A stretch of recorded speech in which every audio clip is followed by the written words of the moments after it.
here in the country that have to cancel.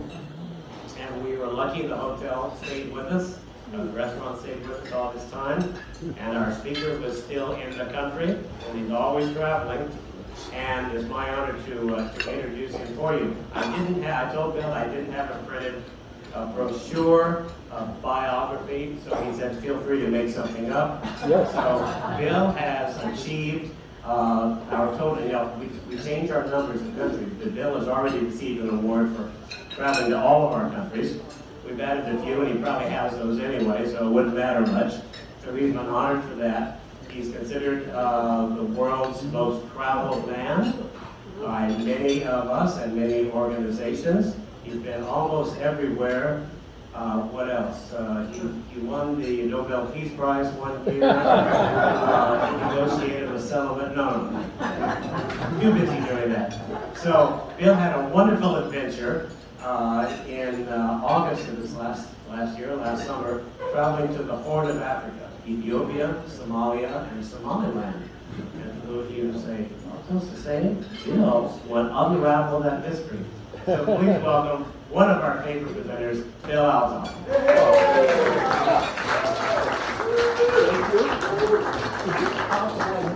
Over that way. Yeah. Because it's a little easier for me to absolutely do. My goodness, it's freestanding. Good. Oh, it is freestanding, yeah. Excellent.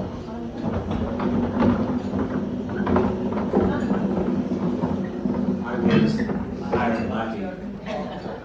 Which side do you want? Which side do you want? I think, yeah, right in there. Can you see screen?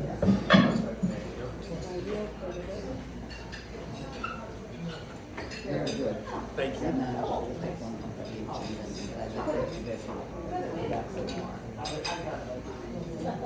So this. Yeah, he won an Academy Award.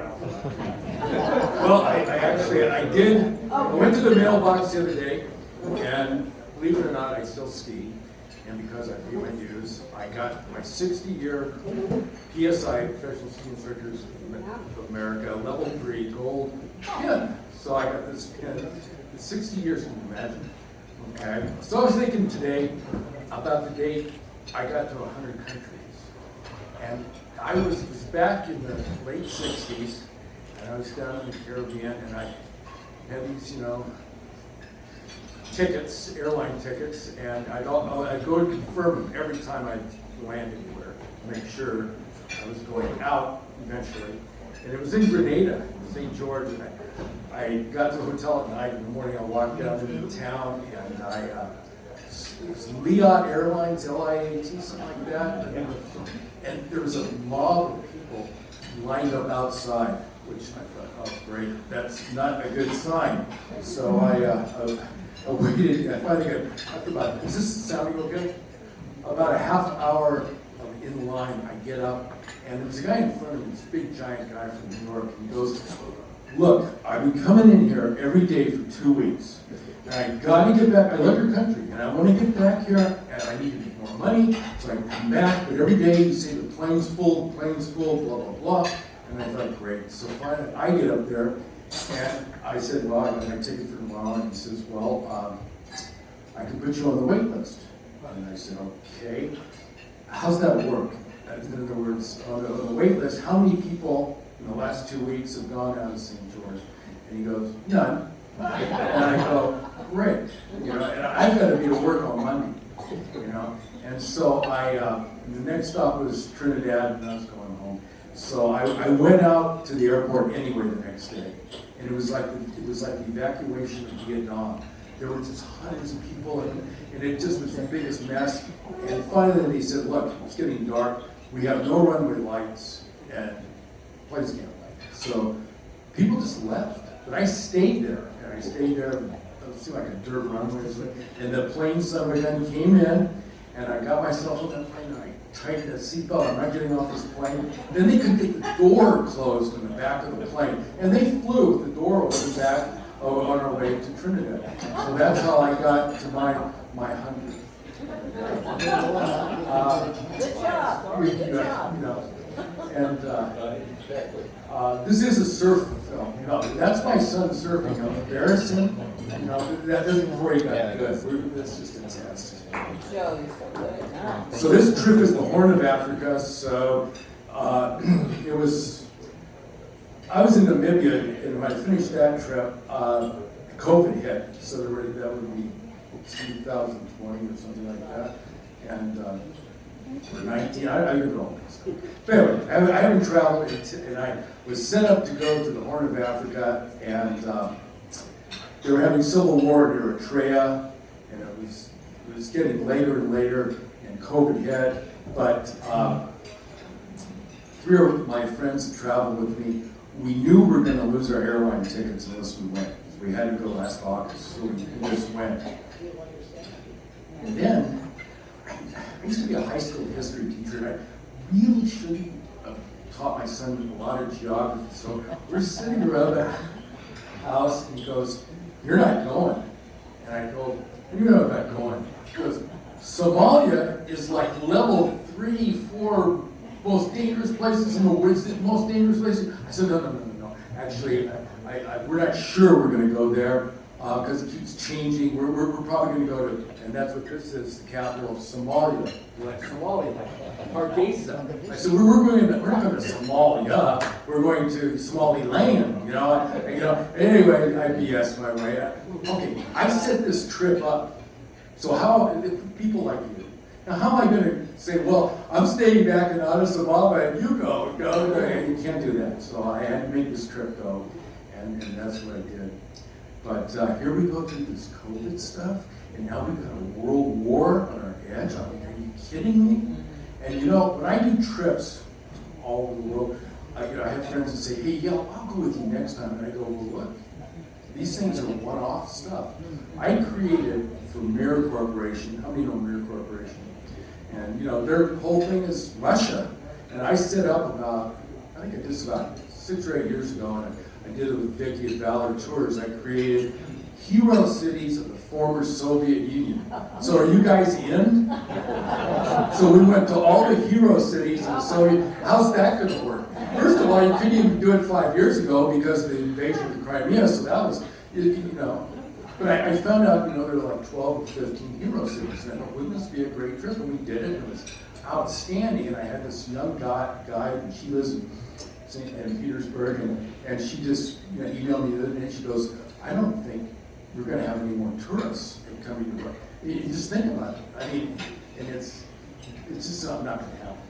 So anyway, I'll start my tour here, and you could ask any questions you want. Anything real technical, I have notes after the presentation if you want to come up to me. Otherwise, I won't mispronounce a tribe in the Omo Valley. I'll just show you. So this is my guide, Mickey, and he was a great guide. He met us in the southern part of Ethiopia. We came into Addis Ababa. Let's see.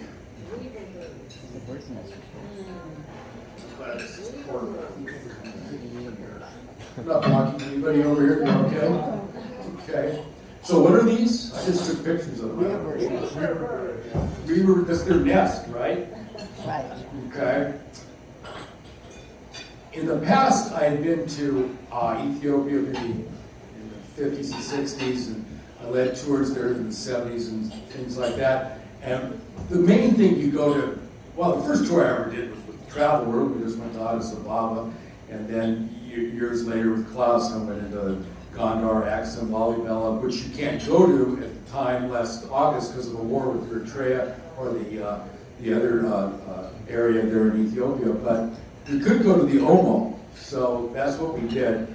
We went from Addis to the tribal areas in the south.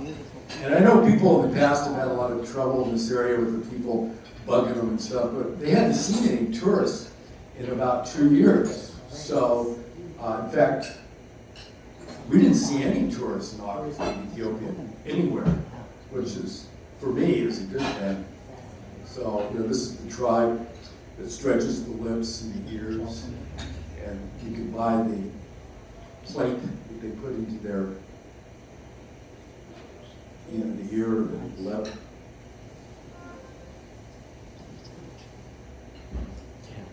And there were just 3 other people with me. But every one of these tribes in the Omo is entirely different. You know, besides languages, but clothes and houses they live in, and every aspect of their tribal life is totally different. And the guide we had, Vicky's just a super guy, and we had a super time with him. We all email with him still to this day. We will in the future.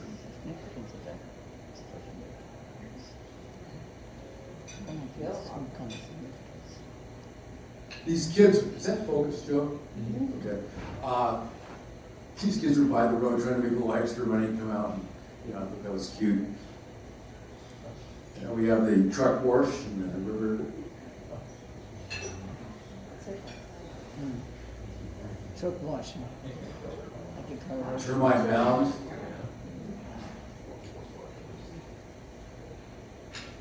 And a real dugout canoe, and that took us across to another tribe, which had a whole different aspect of living accommodation.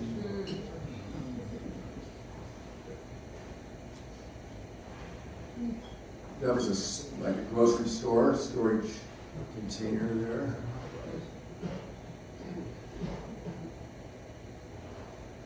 But everywhere we went in the Omo, everyone was completely nice and polite. And it was a good experience. It's the Omo River.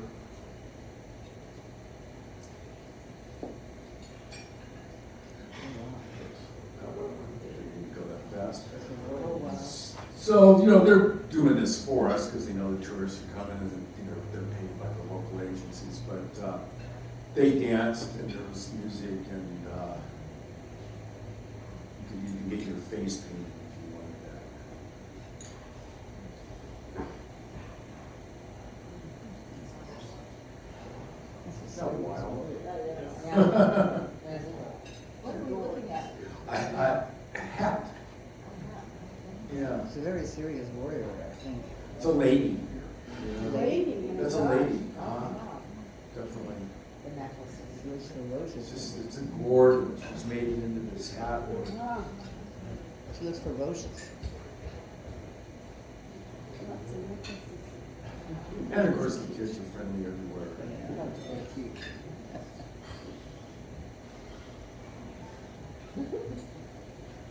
Pretty rich.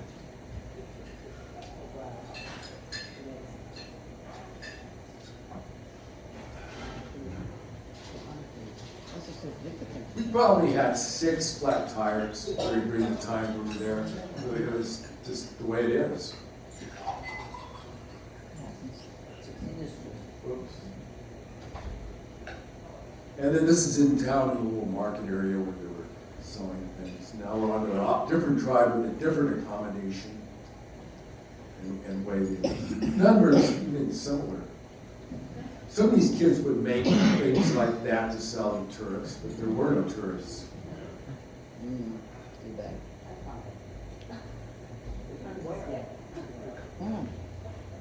This is a more developed village where these are Wakas, and their ancestors, so they make moais, and they represent the ancestors.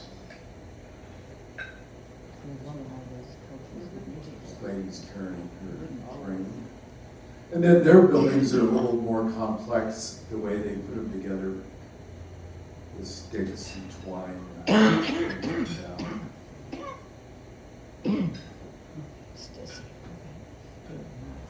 Stussy, I used to surf with him. I used to keep skating with him at Mammoth. That's why I took the picture.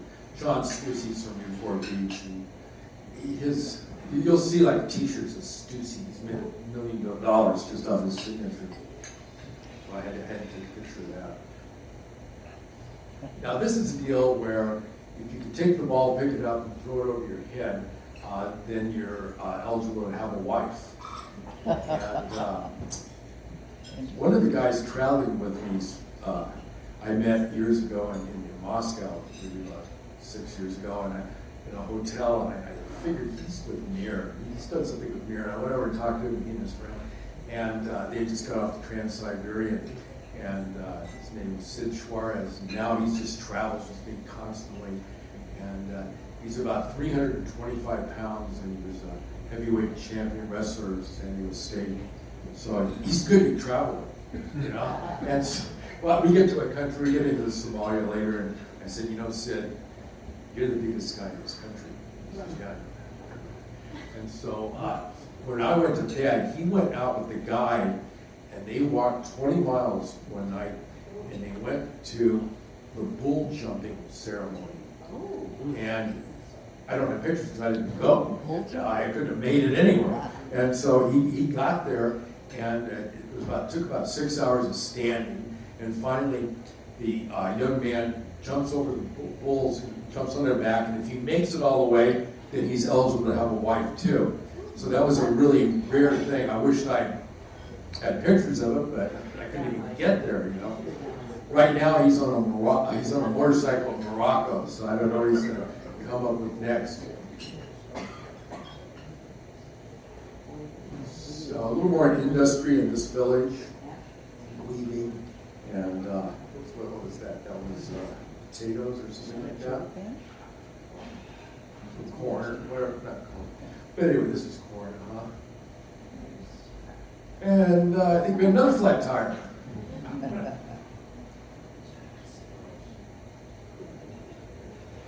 So in the south of the Omo Valley, this territory is all undeveloped. And you can imagine what's down there in the forest.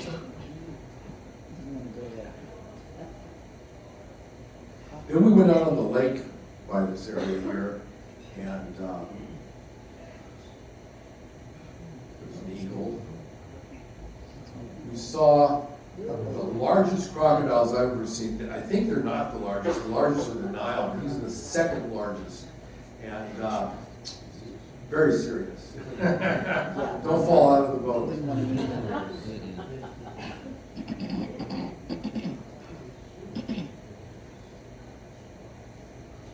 Then we went up into the highlands to another village where the huts that they live in kind of look like elephants.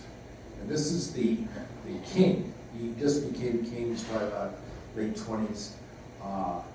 His father had died prematurely, and so he's the king of this particular village. And they make it's totally self-sustaining. All their food's organic, and they're completely self-sufficient. And I became king for a day there. They make this kind of a pasty thing. It takes about 6 months to curate. It goes in the ground with these leaves, and we got to eat that. And they had this ceremony of drinking, gasoline. Terrible.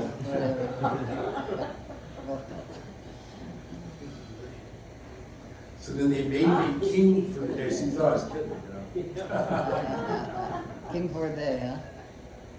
By the way, what is that T-shirt? No, up there. That's Scotland. That's every little village in Scotland. Yeah, you know, we were having lunch together, so. Look at that. Big William. There you go. Then we came back to New Flower. Addis Ababa means New Flower. I didn't know The people all around the world, and I can say this, my wife's in China, she's Chinese. that's any They airport in the hate world. China. They're the new ugly American, though. It's not us. Yeah, they're the new ugly American. So we were out, I think when I saw it later, they have a brand new bridge, and we weren't taking it. We're going down into the river, and I said, why not? They said, well, it's collapsed. The Chinese built it.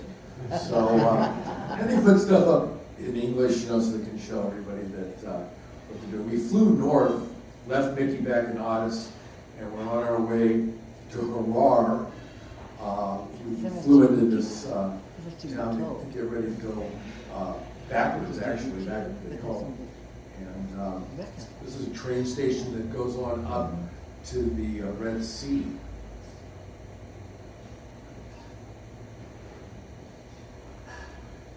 So we're in the van. This is the most uncomfortable damn van I've ever been in my life. I just was designed, I couldn't believe it. Actually, two of my people who traveled for 30 years, this was their last trip. He said, we're done. We're not doing it anymore. We fly. I thought I was going to puck out before they did. It's just too tough. You know, they're going to go with me to Croatia if that goes in the next month. Or who knows? They might make a war too. But the back of this truck, I took this picture because the guy says, the reason all those vines are that's to keep poachers out, jumping up the back of the truck and stealing the stuff. So they get all these thorny bushes and sticking on the back of the truck. That's the kind of stuff I love when I travel. You know? Yeah.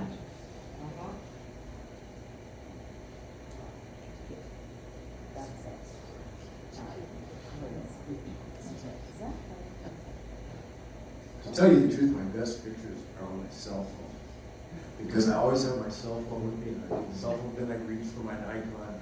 And, but anyway, here they are loading up the donkey.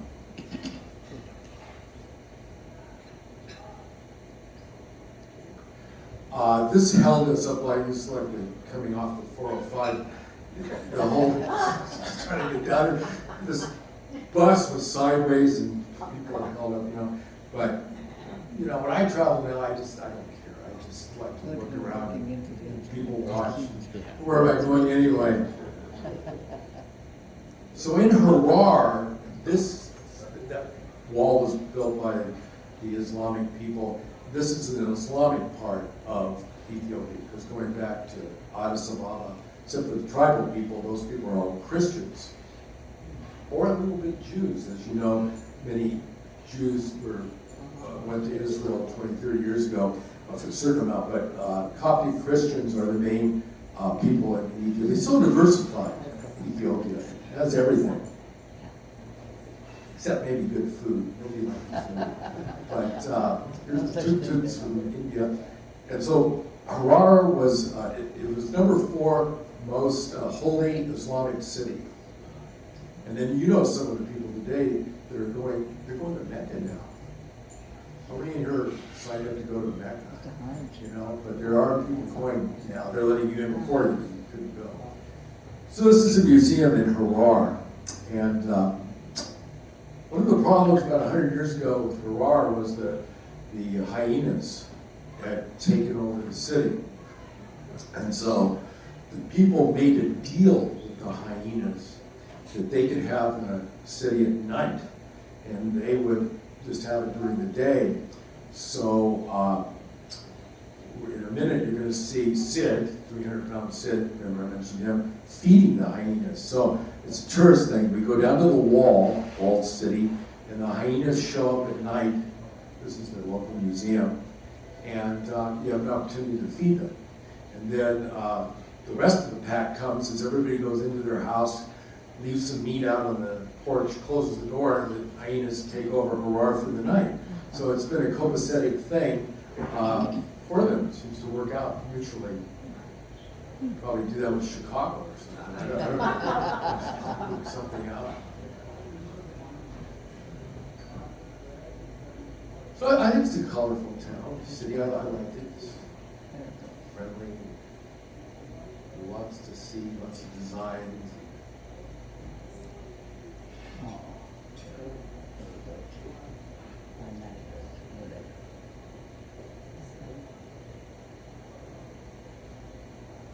There's the city wall, city gates.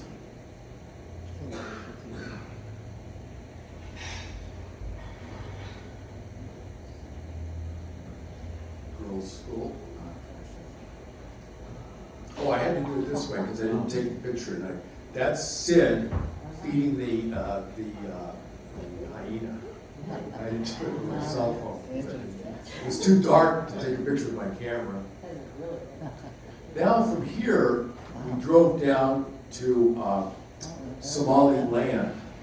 And I'm not just poorly dressed. This is from Hargeisa, the capital of Somaliland. And it starts to get hot because we're going down to sea level. Not supposed to take this picture, you know, maybe that happens to you guys, you know, if you take this picture, you're going to prison, which in Pyongyang is probably for real, but these are all Somali refugees, and they've been there for 20 years. So we're in Somaliland. I'm not supposed to take this picture, but I took it anyway for you guys, of course. And we passed just wild camels along the road, and lots of baboons everywhere. Family baboons. This is going to become a UNESCO, it's a candidate to become a UNESCO site, and it's cave drawings from 6,000 years ago. Rock art.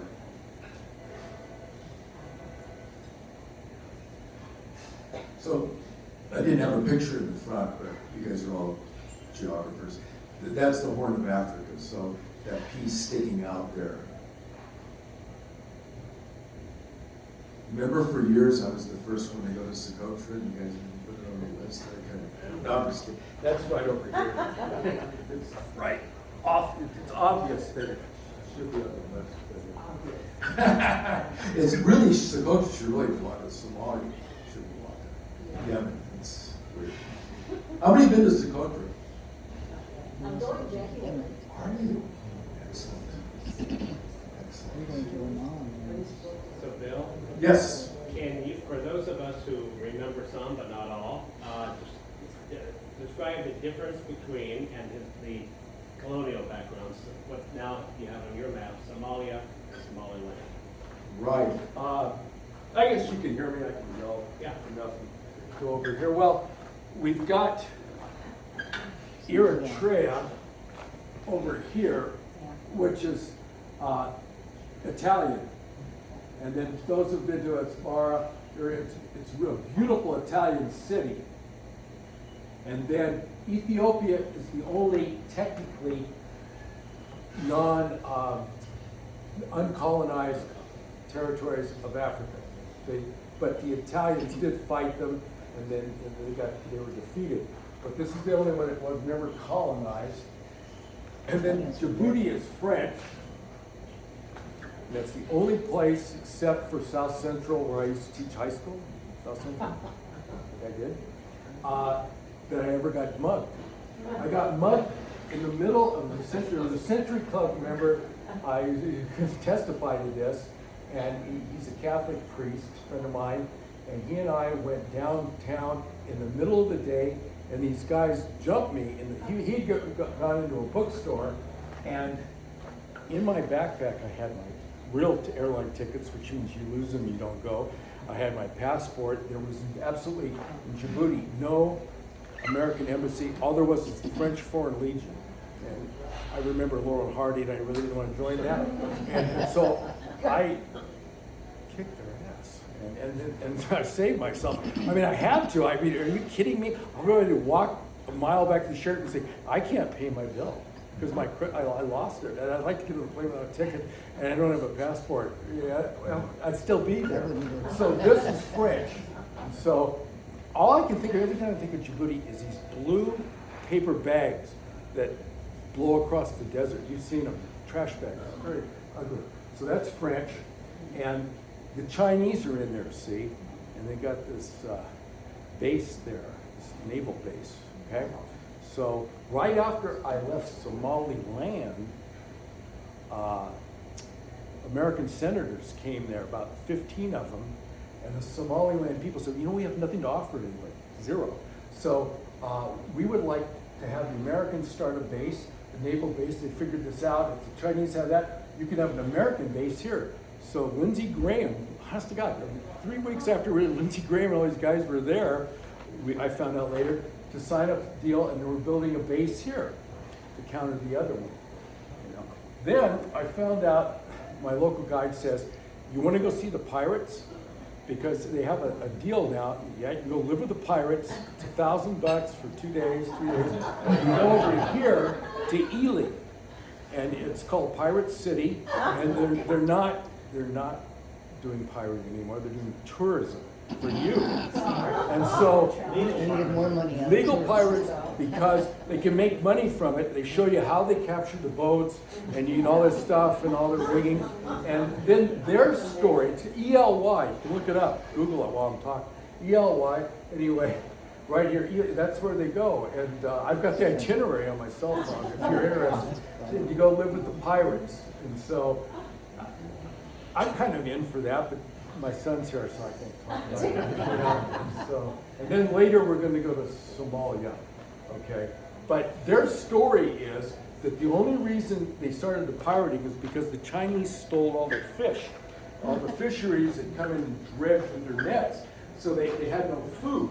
So that was their reason for, kidnapping people and capturing ships and stuff like that. So that's the Horn of Africa. That's what we're looking at. The one with Italian, right? Yeah, and then Somalia is Italian. So in Somaliland, you have to have a British plug for your electricity. Yeah, it was British Somaliland, right. And then in Hargeisa, on my shirt, there's a MiG right in the middle of town. And they took a Russian MiG and they have it up on a stand and everything like that, because that Russian MiG, they say, killed 1 million Somalians during their war. And so they honored it. So in Somaliland, I only need one machine gun. So this is at that cave rock art site, only one machine gun there. Yeah.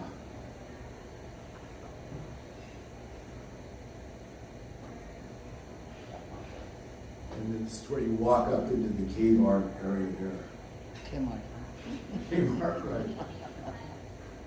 So this is kind of a map of, are we in focus? No? Sort of. Okay. We're going to go on a side trip over here Not bad, to this area here too, where that's the only place where they get the black-headed goats for Mecca to be slaughtered, sacrificed. Huh. That's their whole economy in Somaliland, is supplying these goats. So out there at the cave art place, we got stuck. I love getting stuck. I just showed you this like on the next picture, but from this is a 3.5 hour water. We're running out of water, and I'm just thinking, I don't care. This is fun. We'll figure it out. And an adventure. so actually, you weren't supposed to go down to the river bank. You're supposed to leave the car up there, and so the guide and the driver all, We finally get to Berber, and this is the Gulf of Aden and the Indian Ocean. And this is where they're going to expand the port. This is the port already. There were a few Australians in the hotel that were working on the port. And that was before the U.S. senators got there.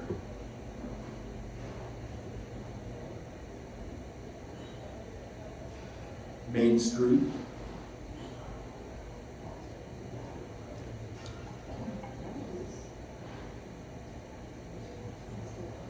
Kind of, people have been to Yemen and places like that, similar architecture. And these are these goats that are going to get sacrificed. They only take in Mecca the black-headed goat from here. Then we went to a place to eat, and this guy was a Swedish colonel. Or no, he was a general. He was a general. And, it's like, why are you here? What are you doing here?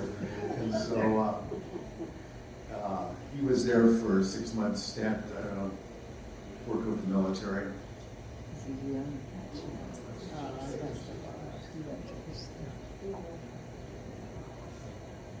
We were supposed to go here to the Danakil Depression, and that's one of the lowest places on earth, like Death Valley, but it's one of the hottest. And this is just a picture because it was in the war area, so we couldn't go. So I just took a picture of it in the hotel. But the Danakil Depression, I have friends that they don't collect countries. One guy, San Diego, he only collects beautiful places, and this is one of them. He gets unbelievable photography from the Danakil Depression, colors that you just wouldn't believe, and things like that. This is one of their famous Olympic athletes who now owns a chain of hotels. And he he ran, we got all these runners in here. He ran something barefoot, some Olympic event, marathon barefoot. Does it ring a bell? About 20 years ago? Well, there were a few Ethiopians. Well, this guy is the wealthiest. Almost. So this is one of his hotels. He's got about 8 hotels. And he was all ready to take up arms at the time. Tigray was marching towards Addis. This is last September, August. And they were about 40 miles from Addis Ababa, ready to take over the country. There would have been a regime change. But now they pushed them back, and it doesn't seem to be a problem. Now you can go back to Lalibela and Gondar next. She just can't go some other places in Eastern Europe. So this is on this lake. Went out to look at the hippos. They just keep a bottle of water and woke us up. Very seaworthy craft.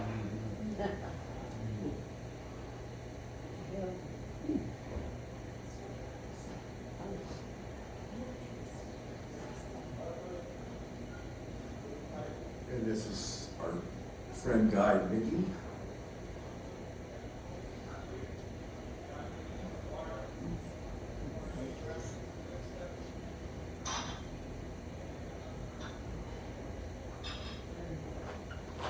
Ethiopian flag colors.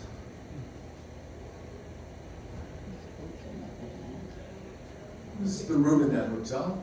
Quite adequate. You know, 3-star, 4-star, depends on where you are, but a star what it means into a hotel. They were just having graduation, which my son is graduating 2 months from USC. Got hired by Comcast, NBC Universal. Magna cum laude. Yeah. Comcast, huh? Yeah, I know. Past traveler to Pyongyang. I took his sister and Joe, I took them both to North Korea 5 years ago.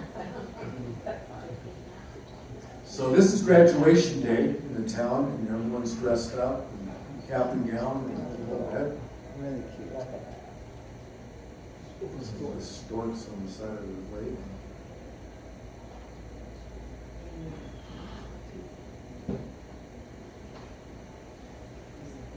One thing, if you haven't done it, you got to go to Gloria's house in La Jolla, and you got to come see Matt Allison do his photography. He's a young guy, 40, young, right? He goes off, he does the most exotic stuff around the world. You just can't believe it. You know, he doesn't take a whole lot of pictures, but the ones he does are just amazing. So, just an idea.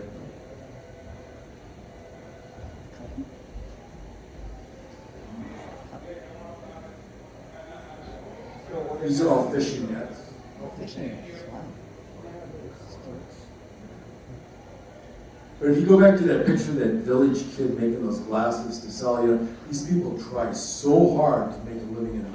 At night, we'd be driving maybe to another hotel, we'd be going through a town, and you know, people are selling old tires and sell dirt if they could. And there's too many people, obviously, in the world, and there's too many people in Ethiopia. Since I've been going there, the population's tripled.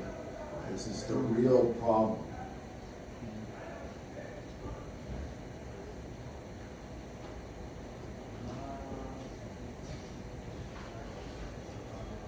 I took that picture for you, Joe. I used to be a big tennis player. So it's called ground tennis. Ground That's a tennis, book. what the heck is that? Air tennis. This is a car that belonged to Haile Selassie.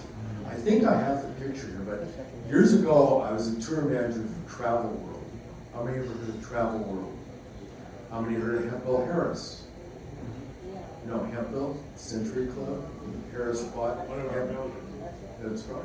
And so I was leading a tour, it was 1974, and I come out of the Hilton Hotel, which is still there, August, and I wait to get on the bus with the tour group, and I see all these soldiers out there on the streets lining up, and all of a sudden this red Mercedes comes by, and Haile Selassie waves at me. I've got the picture and a copy on my cell phone, and then 2 years later he was assassinated.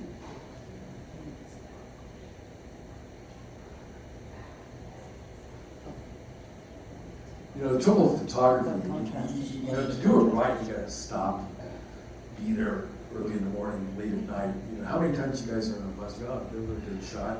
You know, you're with a bunch of people, you can see stop. You know, you get a great shot of that. You just have to take what you get when you can get it. It's a great contrast. This is one of the hotels where they have a lot of weddings. It's on the lake, and these are some of the artifacts of Ethiopia. Nice. It's so comfortable. We had a rain that night that was like insane. It was just pounding rain. It was quite amazing. So we had individual houses here, rooms rather.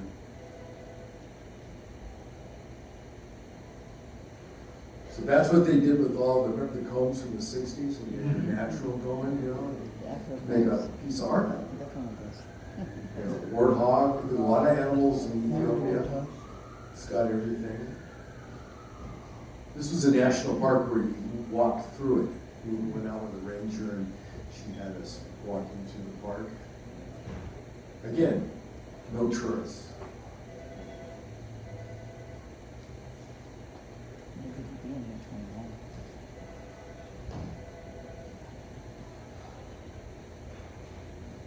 This is kind of a little geyser area, like Hot Creek up in Mammoth, and people would go there to do their laundry. Hot water, huh? Little Art Deco in my hotel room. And then here's Big Sid from San Diego State. He picked up more crap. Don't you love it? You know, the older you longer you travel, you don't pick up anything. You know, I bring back nothing. Zero. You know, you fill out that stupid form on a plane, they don't even ask for it anymore, and you put down 0. You think, maybe I should put down some matches or something, $2. They don't even care, you know. But here's Sid, he's bought that picture. It had to hand carry the damn thing, you know. And so,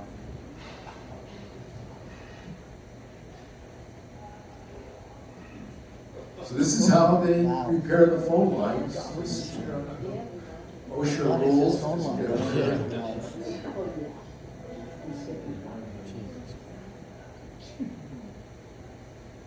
They're selling charcoal. They're selling anything you can sell. This is charcoal. You stop and get your bag of charcoal. Driving downtown to this little village. And then checkpoints. They weren't so much for us, but for the local, because of the war with Tigray. These buses come in, they have to get everything off the bus and all that kind of stuff. So, just part of the travel. And this is Our Lady in our national park. If you go to the third world, you're gonna love guns. You know, people are not afraid of guns. You need guns because the other people have guns. So it's nice. Lady with a gun, you can trust her. And, there's this tribal area, no photographing camels. This would have got me killed. You're not supposed to, okay, you steal their spirit, I don't know. But it's just, you know, crazy where we go, different traditions and things like that. Here's a opportunity that didn't happen, you know. And this is our driver, a good-looking guy. The last day of rain, we were going back to Addis. You know, he almost killed us. I mean, the road was so severe, wrecks right and left, you know.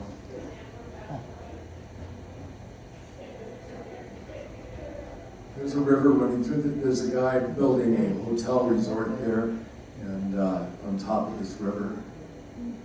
There's definitely crocodiles down there, they said. Then we got to a no-star accommodation, but and the best French toast, I swear, I've ever had in my life. It's weird. And then this poor Sid, he got the room with the bugs, and he came back and he was just covered in bites. Oh, but they had this hot spring, and they had this pool. There's a pool to the right, and this jacuzzi type thing. And then we get back to Addis, and meanwhile, the clock's ticking. Somalia is just around the corner. So my lady that always travels with me, she's not going to Somalia. I set her up with going to the national parks that she hadn't been to. So here we were in in the home where Haile Selassie's palace was, and we're going to see Lucy. How many have seen Lucy? Oh, Lucy, yeah. So he's multi-talented, he's doing the drums. So when I went to school, we had Olduvai Gorge, and we had Dr. Louis Leakey, and we had St. Anthropus, and now they have Lucy. So I say, you got to go back to wherever you've been 10 years after, because it's not the same place. Different place, different city. So this is one of the cathedrals, and that's where Haile Selassie's buried, you know, related to Solomon, Bathsheba, had the lions on his throne. And these are some of the religious leaders before him. These kids are not begging. They are collecting, they do this every year for their school. So they're collecting stuff to benefit the school, so it wasn't like, you know, the normal debt.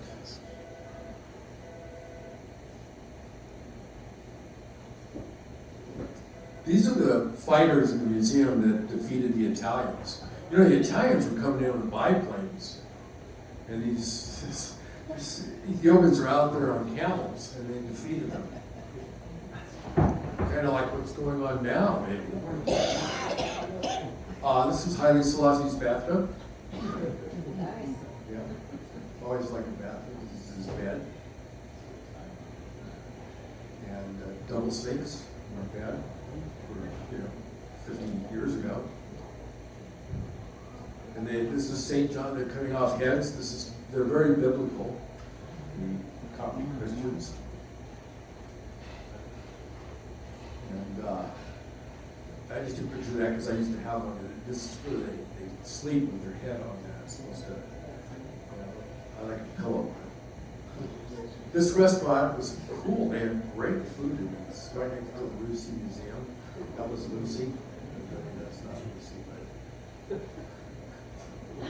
that's Lucy. She owns the restaurant. And then there's Lucy. Pieces of her. I have a friend that's an ophthalmologist and bishop. I always take pictures. Tennis for him and anything to do. You can get contact lenses here, very cheap. And now we get on this plane, and this is Mogadishu, capital of Somalia. Herb Goebbels, how many have traveled with Herb Goebbels, Century Club member? He used to jump off the plane, and the cowards would stay on the plane, and he would run in, pay the bribe, get all the passport stamp, Mogadishu, come back to the plane, back to Ethiopia. But we stayed, and we were only allowed to stay 3 days because, remember Sid, 300-pound guy, he has Delta Force friends who were tracking his cell phone, and there was chatter that what are these guys doing there? So they said we're going to stay in a safe house. And so I envisioned a house, you know, no food, you didn't have a living room. No, it was a hotel. It's called the Jacera Hotel. Then I looked it up, and 10 years ago, half of it was blown off. And that was the wing we stayed in. That's where I'm taking the picture from. And it used to be the Chinese embassy in Mogadishu, but they blew it up anyway. And so we're in the green zone. We've landed on an Ethiopian Airlines, good airline, as long as they're not Boeing, but they, all-white plane. Where do you see all-white plane? CIA, right? So the plane was no markings at all. I got a picture of it. But these are these anti-tank walls and stuff right outside our hotel. And 5 days after we left, they blew the hell out of this. 80 people were killed at this checkpoint. I love this. I'm telling you, I love this. What's the chances of you really getting killed? You don't know. And so I just thought this was so cool, you know? Because I'm not like Matt Allison who's, you know, grabbing all the snakes. I'm scared of that, but I'm not, you know, what's the chances? I mean, every time you get on the plane. So it happened. And then we had all these guys, we had 16 machine guns because we had a truck in front with 8, truck in the back, and we had 2 cars But that's not gonna help you. This is the checkpoint that blew up, that killed 80 people. Machine guns don't stop bombs. So, yeah. And so we go through these checkpoints. There's only a couple things you can see. We wanted to go see Blackout Down, which is just the dirt. And you gotta drive by fast. And there's the fish market, and there's the Italian lighthouse. And those are the high points. However, the people, best food in the whole trip was there. Okay? So these guys, they have the same uniforms. They're in the front, and we got the same group in the back, and there's 4 inside, 4 outside with their AK-47s. And we show up at the fish market and they get out. I mean, how cool is that? I mean, you got the Academy Awards, you got guys that are, guarding the stars. One guy with a little handgun, we got 8 AKs. And then, it's just cool. I mean, I just love it, So this is their company, the Tigers or whatever they are. And, but they're wearing their masks. And so these are these checkpoints. And this is the wall that protects the green zone from the red zone. And still blowing up, That was great. Well, this is the fish market. This is the fish market. Tuna. And it's a beautiful 85-degree water beach scene. And it's the Indian Ocean. It's Socotra to the east. And that's the famous Italian lighthouse. It's a high point. You have not been to Mogadishu unless you got a lighthouse. So all those people have heard, they never saw the lighthouse. Sitting on a plane. Sorry. So here's the beach. You get a boat ride. And with machine gun, they did that. Black Hawk Down's right at the end of the street.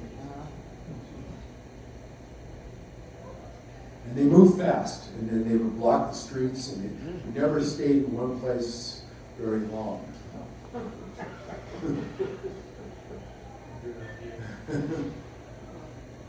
But you can see it's a beautiful place, really. Condos. Tried to sell us condos. They bribed us at the end. They said, "You're not getting out of here without paying $200." And I said, "I'm not paying it." I told my guy, "I'm not paying it. I am a member of IATA, the travelers." And I said, "I'll close this airport." And he goes, "Well, wait a minute, I'll come back." He goes, "Wait, it's okay, 100." I said, "Okay, we'll do 100." So always bargain. I knew it was a threat. If they said everything in your watch, I said, "Okay, I guess so." I mean, what are you going to say? These ladies were so cool. We get to this compound. There's 18 districts within Mogadishu, and there were about 6 tribes of ladies, different colors, and it's on my cell phone. They're singing and dancing, welcoming us to Mogadishu. And it's on my cell phone, but as I was flying in, there was a attractive young college-age girl sitting next to me, and she just done 3 years getting her degree in China. Spoke perfect English. So I said, "You do me a favor."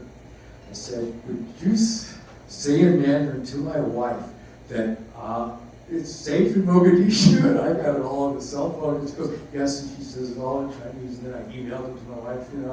Mogadishu's safe.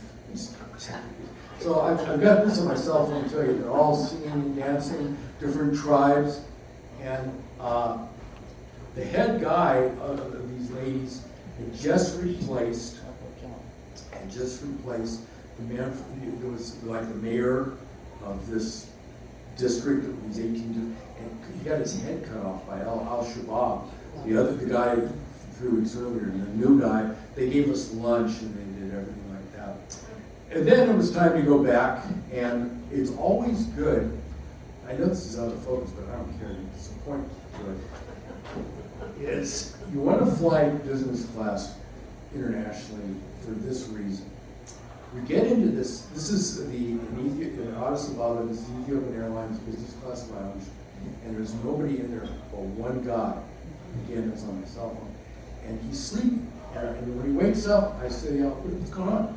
He's an Afrikaner, white guy, miner, on his way to Ghana. He's never been out of Africa. And he lost his passport 3 weeks ago. And he's stuck in the business class lounge. He's got a shower, he's got food, if he'd been in There's a coach, movie about that. excuse me, you're not, and so I put him on my email and stuff like that, and 2 weeks later, they found his passport. They found his passport, and he went on. But he was replacing a guy who was supposed to get married in South Africa, and he had to cancel his wedding because the guy couldn't leave Ghana, the miners and stuff like that. Okay, I'm going to tell you one last story, because I don't know all of you people, some of you people. I usually start my tour off with, my story off with this story, this true story, about having props and things in your hands and stuff like that. Years ago, when I was doing the Guyanas, which you know, collecting countries, they're the last 3 hardest to get, So, a friend of mine, Kevin Merrill, he's going with me, another guy, he's the size of Sid too. And we went down to the Guyanas, and we went in French Guiana. We went out to the Devil's Island on the boat, doing that bit. And when you know who runs Devil's Island? The French Foreign Legion, and I just think about French Foreign Legion. So anyway, we get back to the car. We're driving back to Cayenne, the capital, and the only reason that country exists is because of space travel, because that's where Kourou is. That's their Cape Canaveral. So I see the sign, and I turn off this Kourou, and we're driving down in the rental car, and I look to Kevin. I said, Kevin, give me your Costco card. Give it to me. And so we pull up, and the guy comes down with the AK-47, and he looks at me, and I go, I said, we're from Costco. And he looks at the card, turns him over, got my photograph, got his photograph, and I know what he's thinking. He's thinking, if I screw this up, and you didn't let the Costco people, so use the machine gun on him. So he goes, go on, man.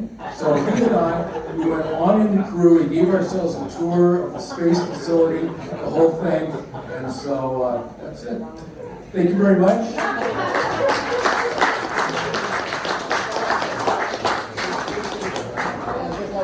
Bill, I want to thank you for being, as always, providing a fascinating program. And we've got a certificate of appreciation. Thank you so much.